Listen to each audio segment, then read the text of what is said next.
નમસ્કાર વિદ્યાર્થી મિત્રો, આજે આપણે ધોરણ 11 સમાજશાસ્ત્ર વિષયની અંદર પાઠ 2 સમાજશાસ્ત્રના મૂળભૂત ખ્યાલો કે વિભાવનાની સમજૂતી મેળવીશું ખૂબ જ સરળ રીતે, જેમાં સૌપ્રથમ આપણે તેની પ્રસ્તાવના જોઈએ.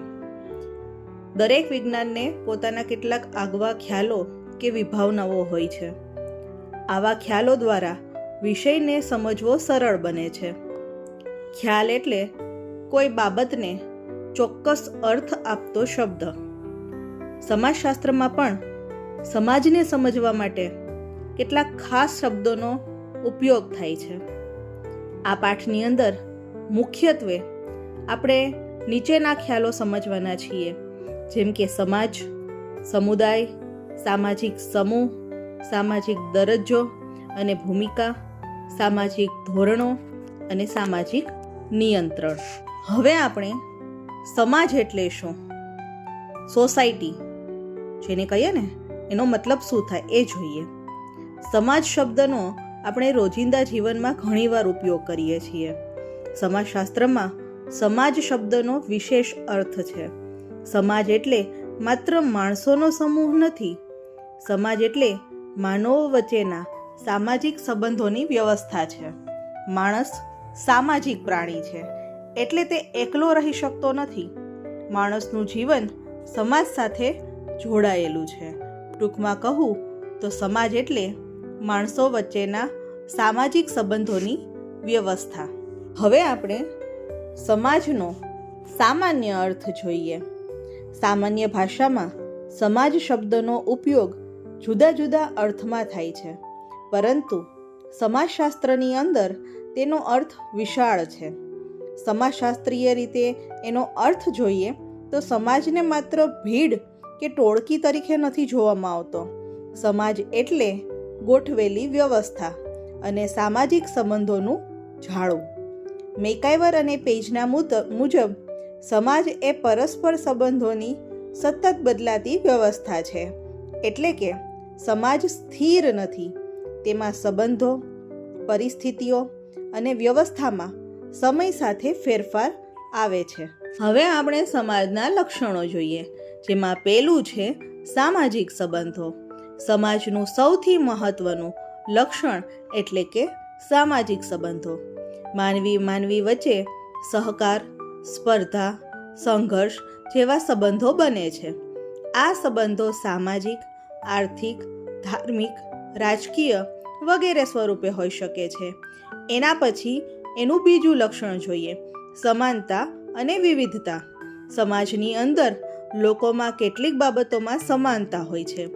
સાથે સાથે લોકોમાં વય, રંગ, જાતિ, આવડત, વિચાર વગેરે બાબતોમાં વિવિધતા પણ જોવા મળે છે. સમાજ માટે સમાનતા અને વિવિધતા બંને જરૂરી છે. હવે આપણે તેનું ત્રીજું લક્ષણ જોઈએ, જુદા જુદા જૂથો અને પેટા જૂથો. સમાજની અંદર કુટુંબ, જાતિ, વર્ગ, ધર્મ, મંડળ જેવા જુદા જુદા જૂથો હોય છે. આ બધા જૂથો સમાજની રચનાનો એક ભાગ છે. ચોથું લક્ષણ છે સામાજિક નિયંત્રણ. સમાજમાં લોકો કેવી રીતે વર્તે તે માટે નિયમો અને નિયંત્રણ પણ હોય છે. આ નિયંત્રણથી સમાજની અંદર વ્યવસ્થા જળવાય છે. એના પછીનું લક્ષણ છે પાંચમું, સાતત્ય. સમાજ સતત ચાલતો રહે છે. એક પેઢી પછી બીજી પેઢી આવે છે, છતાં સમાજ જે છે એ ટકી રહે છે. એના પછીનું છેલ્લું લક્ષણ છે પરિવર્તન. સમાજની અંદર પરિવર્તન આવતું રહે છે. સમય, પરિસ્થિતિ અને જરૂરિયાત મુજબ સમાજ જે છે એ બદલાય છે. ટૂંકમાં સમાજના મુખ્ય લક્ષણો જોઈએ તો પહેલું છે સામાજિક સંબંધો, બીજું છે સમાનતા અને વિવિધતા, ત્રીજું છે જુદા જુદા જૂથો અને પેટા જૂથો, ચોથું છે સામાજિક નિયંત્રણ, પાંચમું છે સાતત્ય અને છઠ્ઠું છે પરિવર્તન. વિદ્યાર્થી મિત્રો, હવે આપણે સમુદાય એટલે શું, કમ્યુનિટી એટલે શું એના વિશે જાણીએ. જ્યાં લોકો એક ચોક્કસ વિસ્તારમાં રહે છે ત્યાં સમુદાય બને છે. સમુદાયમાં એક સ્થળ અને સાથે રહેવાની ભાવના મહત્વની છે. ગામ, પાડોશ, શહેરોનો વિસ્તાર સમુદાયના ઉદાહરણો છે. મેકાવર અને પેજ મુજબ જ્યારે લોકો કોઈ ચોક્કસ ભૂમિભાગમાં રહેતા હોય અને સામાન્ય જીવન જીવતા હોય ત્યાં સમુદાય બને છે. સમુદાયના મુખ્ય લક્ષણો છે ચોક્કસ ભૂમિભાગ, લોકો વચ્ચે પરસ્પર સંબંધ, સામાન્ય જીવન અને સામુદાયિક ભાવના. ટૂંકમાં કહું તો એક ચોક્કસ વિસ્તારમાં સાથે રહેતા લોકોનો સામાન્ય જીવનવાળું જૂથ એટલે કે સમુદાય. આપણે સમુદાયના લક્ષણો જોઈએ. પહેલું છે વસ્તી, તો કે સમુદાયમાં લોકોનો સમૂહ હોય છે. બીજું છે ભૌગોલિક પ્રદેશ, તો કે સમુદાય કોઈ ચોક્કસ જગ્યાથી જોડાયેલો હોય છે. ત્રીજું છે પરસ્પરાવલંબન, એટલે કે સમુદાયના સભ્યો એકબીજાથી જોડાયેલા અને એકબીજા ઉપર આધારિત હોય છે. એના પછી છે સામાન્ય જીવન, એટલે કે સભ્યોનું દૈનિક જીવન કેટલીક રીતે એક સરખું કે જોડાયેલું હોય છે. અને છેલ્લું અને પાંચમું છે સામુદાયિક ભાવના. સભ્યોમાં આપણે એક છીએ એવી લાગણી હોય છે. ટૂંકમાં સમુદાય એટલે ચોક્કસ સ્થળ, સામાન્ય જીવન, પરસ્પર સંબંધ અને સામુદાયિક ભાવના. એના પછીનો મુદ્દો છે સામાજિક સમૂહ, એટલે કે સોશિયલ ગ્રુપ્સ. માણસ એકલો જીવતો નથી, તે હંમેશા કોઈને કોઈ સમૂહમાં રહે છે. પરિવાર, મિત્ર વર્તુળ, શાળા, વર્ગ, જાતિ, મંડળ આ બધા સામાજિક સમૂહોના ઉદાહરણ છે. જ્યાં બે કે તેથી વધુ વ્યક્તિઓ પરસ્પર સંબંધથી જોડાય છે ત્યાં સામાજિક સમૂહ બને છે. સામાજિક સમૂહના લક્ષણો જોઈએ તો બે કે તેથી વધુ વ્યક્તિઓ, બીજું છે પરસ્પર સંબંધ, ત્રીજું છે સામાન્ય હેતુ, ચોથું છે સમૂહ ભાવના અને પાંચમું છે એકબીજા પર અસર. ટૂંકમાં કહું તો પરસ્પર સંબંધ ધરાવતા લોકોનો ગોઠવાયેલો સમૂહ એટલે કે સામાજિક સમૂહ. હવે આપણે મંડળ, વર્ગ અને જાતિને ખૂબ જ સરળ શબ્દોમાં સમજવાના છીએ. મંડળ એટલે એસોસિએશન, એટલે કે કોઈ ચોક્કસ હેતુ માટે બનાવવામાં આવેલ ગોઠવાયેલો સમૂહ જેને મંડળ કહેવાય છે. ઉદાહરણ તરીકે જોઈએ તો યુવક મંડળ, મહિલા મંડળ, વેપારી મંડળ. એના પછી છે વર્ગ, એટલે કે ક્લાસ. આર્થિક સ્થિતિના આધારે સમાજમાં ઊભા થતા વિભાગોને વર્ગ કહેવાય. ઉદાહરણ તરીકે જોઈએ તો ઉચ્ચ વર્ગ, મધ્યમ વર્ગ અને નિમ્ન વર્ગ. અને ત્રીજું છે જાતિ, એટલે કે કાસ્ટ. જન્મના આધારે સમાજમાં બનેલું સામાજિક સ્તરીકરણ એટલે કે જાતિ. ભારતીય સમાજમાં જાતિ પ્રથા લાંબા સમયથી જોવા મળે છે. ટૂંકમાં કહું તો હેતુ આધારિત સમૂહ એટલે કે મંડળ, આર્થિક આધારિત વિભાગ એટલે કે વર્ગ અને જન્મ આધારિત વિભાગ એટલે કે જાતિ. હવે આપણે સામાજિક દરજ્જો અને ભૂમિકા વિશે સમજૂતી મેળવીશું. સામાજિક દરજ્જો એટલે કે સોશિયલ સ્ટેટસ અને ભૂમિકા એટલે કે રોલ. સામાજિક દરજ્જાનો અર્થ જોઈએ તો સમાજની અંદર વ્યક્તિને જે સ્થાન મળે તેને દરજ્જો કહેવાય. ઉદાહરણ તરીકે વિદ્યાર્થી, શિક્ષક, માતા, સરપંચ, ડૉક્ટર. ભૂમિકા એટલે શું? જેનો અર્થ આપણે જોઈએ તો કે વ્યક્તિ પોતાના દરજ્જા પ્રમાણે જે કાર્ય કરે તેને તેની ભૂમિકા કહેવાય. જેમ કે શિક્ષકનો દરજ્જો હોય તો ભણાવવાની ભૂમિકા હોય છે. વિદ્યાર્થીનો દરજ્જો હોય તો અભ્યાસ કરવાની ભૂમિકા હોય છે. ટૂંકમાં કહું, સ્થાન એટલે દરજ્જો અને કાર્ય એટલે ભૂમિકા. હવે આપણે સામાજિક દરજ્જાના પ્રકાર જોઈએ. સામાજિક દરજ્જાના મુખ્ય બે પ્રકાર છે: અર્પિત દરજ્જો અને પ્રાપ્ત દરજ્જો. અર્પિત દરજ્જો એટલે કે જન્મથી મળતો દરજ્જો, જેમ કે જાતિ, ધર્મ, લિંગ અને કુટુંબ. પ્રાપ્ત દરજ્જો એટલે તો કે ભાઈ મહેનત, શિક્ષણ, આવડત અને તાલીમથી મળતો દરજ્જો એટલે કે પ્રાપ્ત દરજ્જો. ઉદાહરણ તરીકે જોઈએ તો શિક્ષક, ડૉક્ટર, વકીલ, સરપંચ, અધિકારી. ટૂંકમાં જન્મથી મળેલો એટલે અર્પિત દરજ્જો, પ્રયત્નથી મળેલો એટલે કે પ્રાપ્ત દરજ્જો. હવે આપણે જોઈએ સામાજિક ધોરણો એટલે કે સોશિયલ નોર્મ્સ. સમાજમાં લોકો કેવી રીતે વર્તવું જોઈએ તે બતાવતા નિયમોને સામાજિક ધોરણો કહે છે. આ ધોરણો સમાજમાં વ્યવસ્થા જાળવે છે. ધોરણો લોકોના વર્તનને યોગ્ય દિશા આપે છે. ઉદાહરણ તરીકે જોઈએ, વડીલોનો આદર કરવો, શાળામાં નિયમોનું પાલન કરવું, સત્ય બોલવું, શિસ્તમાં રહેવું. ટૂંકમાં વર્તનને દિશા આપતા સામાજિક નિયમો એટલે કે સામાજિક ધોરણો.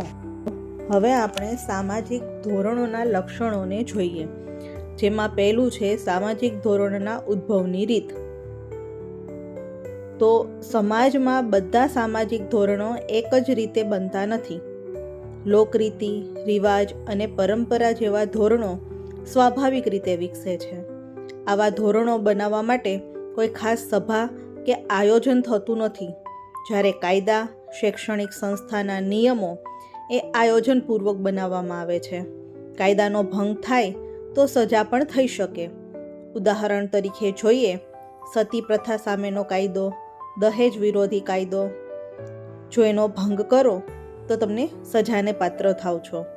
સરળ ભાષામાં કહું તો કેટલાક ધોરણો સમાજમાં ધીમે ધીમે પોતાની રીતે બને છે, જ્યારે કેટલાક નિયમો સરકાર અથવા સંસ્થા દ્વારા સ્પષ્ટ રીતે બનાવવામાં આવે છે. ટૂંકમાં સ્વાભાવિક રીતે બને એ રિવાજ અને પરંપરા, આયોજનથી બને એ કાયદા અને નિયમો. બીજું લક્ષણ છે સામાજિકીકરણની પ્રક્રિયા દ્વારા શીખાય છે. માણસ જન્મથી સામાજિક ધોરણો જાણતો નથી. તે ધોરણો સમાજમાં રહીને શીખે છે.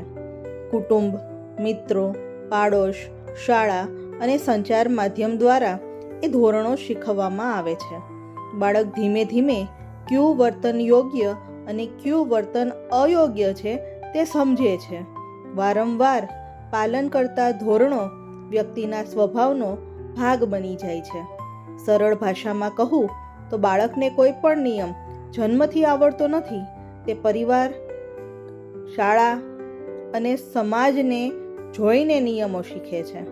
ઉદાહરણ તરીકે વડીલોને આદર કરવો, શાળાના નિયમો પાળવા, રમતમાં નિયમોનું પાલન કરવું. ટૂંકમાં કુટુંબ, શાળા, મિત્રો અને સમાજ જે ધોરણો શીખવે છે.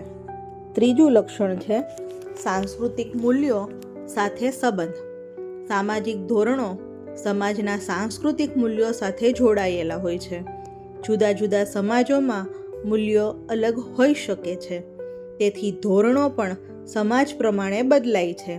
એક જ સમાજમાં પણ સમય બદલાતા ધોરણોમાં ફેરફાર થઈ શકે છે.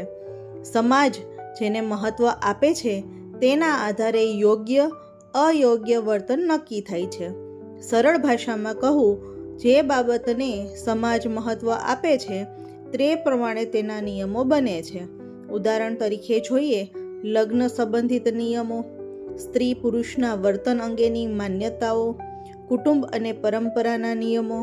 ટૂંકમાં કહું તો સંસ્કૃતિ અને મૂલ્યો બદલાય, ધોરણો પણ બદલાય. એના પછીનું ચોથું લક્ષણ છે સાર્વત્રિકતા અને વૈવિધ્ય. દરેક સમાજની અંદર સામાજિક ધોરણો જોવા મળે છે.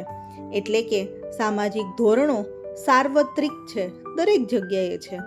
પરંતુ દરેક સમાજના ધોરણો એક સરખા નથી. જુદા સમાજ, પ્રદેશ અને સમય પ્રમાણે ધોરણોની અંદર પણ વિવિધતા જોવા મળે છે.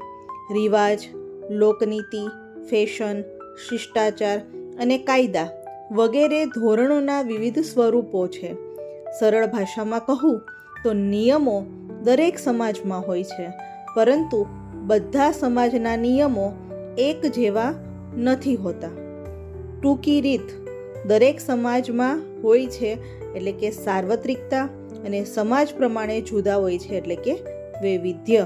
સામાજિક ધોરણોના લક્ષણનું છેલ્લું લક્ષણ છે વર્તનનું મૂલ્યાંકન અને સજા પદ્ધતિનું સ્વરૂપ. સામાજિક ધોરણોથી વ્યક્તિનું વર્તન યોગ્ય છે કે અયોગ્ય તે નક્કી થાય છે.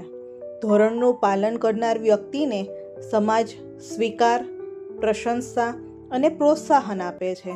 જ્યારે તમે ધોરણોનો ભંગ કરો છો ત્યારે કોઈને કોઈ પ્રકારની સજા મળે છે. લોકરીતિ જેવા ધોરણોમાં સજા જે છે એ સામાન્ય રીતે અનૌપચારિક હોય છે.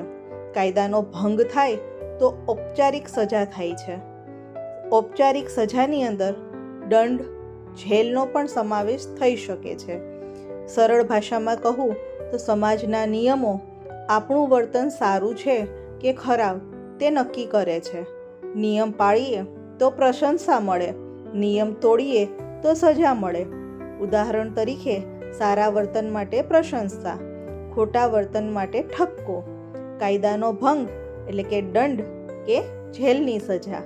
ટૂંકમાં યોગ્ય વર્તન એટલે પ્રશંસા, અયોગ્ય વર્તન એટલે કે સજા. હવે આપણે જોઈએ સામાજિક નિયંત્રણ એટલે કે સોશિયલ કંટ્રોલ. સમાજની અંદર શાંતિ, સુવ્યવસ્થા અને નિયમિતતા જળવાય તે માટે સામાજિક નિયંત્રણ જરૂરી છે. ધોરણોથી વિરુદ્ધનું વર્તન અટકાવવા માટે સમાજ વિવિધ રીતો અપનાવે છે. આ રીતે સમાજ પોતાના સભ્યોના વર્તનને નિયંત્રિત કરે છે. ટૂંકમાં સમાજમાં વ્યવસ્થા જાળવવા માટે કરાતું નિયંત્રણ એટલે કે સામાજિક નિયંત્રણ. આ પાઠનો છેલ્લો મહત્વનો મુદ્દો છે સામાજિક નિયંત્રણના લક્ષણો અને પદ્ધતિઓ. તો સામાજિક નિયંત્રણના લક્ષણો જોઈએ તો સામાજિક નિયંત્રણ જે છે એ દરેક સમાજમાં જોવા મળે છે અને તે સતત ચાલતી એક પ્રક્રિયા છે. જુદા જુદા સમાજોમાં તેની પદ્ધતિઓ જુદી જુદી હોઈ શકે છે. સામાજિક નિયંત્રણની મુખ્ય 2 પદ્ધતિ છે. એક છે ઔપચારિક પદ્ધતિ અને બીજી છે અનૌપચારિક પદ્ધતિ. ઔપચારિક નિયંત્રણ જે છે એ મોટા સમુદાયમાં જોવા મળે છે, જ્યારે અનૌપચારિક નિયંત્રણ જે છે એ નાના સમુદાયમાં જોવા મળે છે. ઔપચારિક નિયંત્રણના ઉદાહરણ જોઈએ તો કાયદા, પોલીસ અને ન્યાયાલય. જ્યારે અનૌપચારિક નિયંત્રણના ઉદાહરણ જોઈએ તો કે કુટુંબ, જાતિ, રિવાજ, પરંપરા અને લોકમત. ટૂંકમાં કાયદા દ્વારા નિયંત્રણ થાય તો એ ઔપચારિક નિયંત્રણ છે.